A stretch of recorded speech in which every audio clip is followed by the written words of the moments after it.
Beryl leaves Houston area after killing 4, officials say.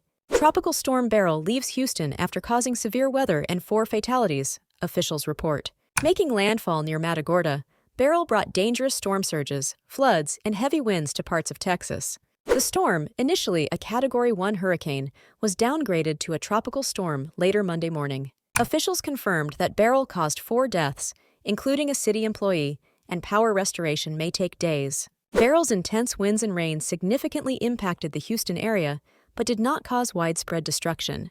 As Beryl continues to weaken, it is expected to stop being a tropical storm by Tuesday. Stay tuned for live updates on the aftermath and recovery efforts from this powerful storm.